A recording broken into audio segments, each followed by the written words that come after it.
בתאריך ה8/1 בשעות אחר הצהריים הגעתי לבית החולים שיבה, שרוף ומפויח, מורדם ומנשם.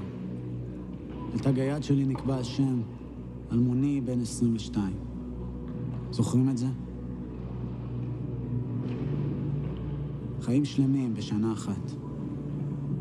אתם שואלים את עצמכם מה עוברים בשנה כזו?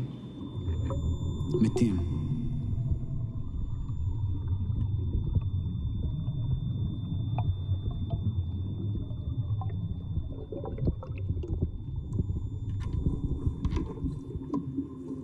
ואז לפתע זוכים שוב בחיים. מודים לאל הטוב שהרסיס החטיא ב2 מילימטרים את חוט השדרה, שאוכל שוב ללכת. ואז רבים איתו ממש ביום שאחרי, שלקח אליו את החברים. ואז מנסים לקום מהצער, מהכאב, ניתוחים, טיפולים, רופאים, מסיבת עיתונאים אחת.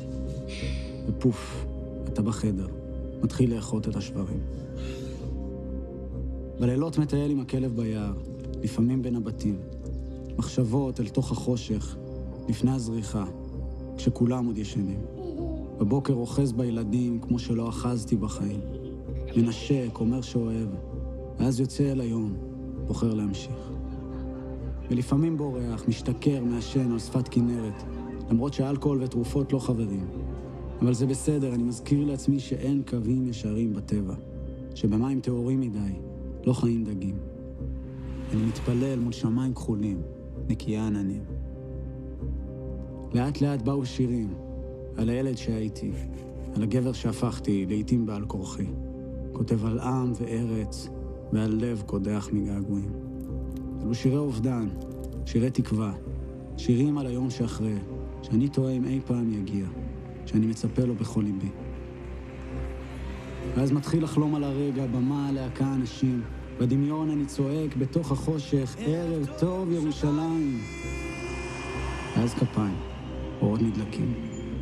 אני אומר לכם שהערב הזה ינוע ככה, בין תאומות, בין קצוות, בין צוקים, כי כזו בדיוק היא ארצנו. היא חשופה ויפה וכואבת, טהורה ופרוצה, דו-קוטבית. אם יש משהו אחד שלמדתי בשנה הזו, היא שצריך לקדש את הרגע, את עכשיו. כל השאר לא קיים. כל השאר זה אוויר. אז תודה לאל שאני כאן, שאתם פה איתי. תשירו, תבכו, תזוזו, תרקדו. כאילו אין עוד רגע הבא. כאילו זה רק אתם ואני.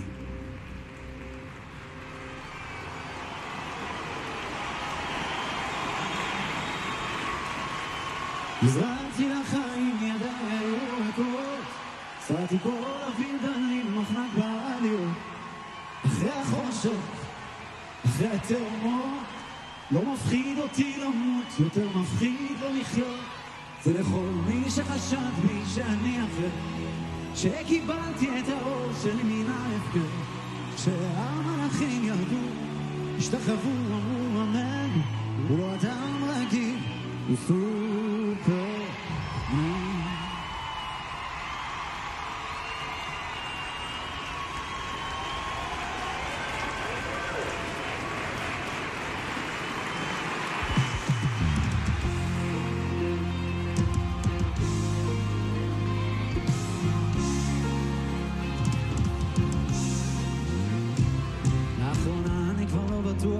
שכל מה שחוויתי באמת קרה, עוד מקווה להתעורר פתאום מהסיוט הזה בבעלה, להיכנס בשקט אל החדר, לנשק את הילדים, להירגע לנשום עמוק, לקלל חלומות רעים,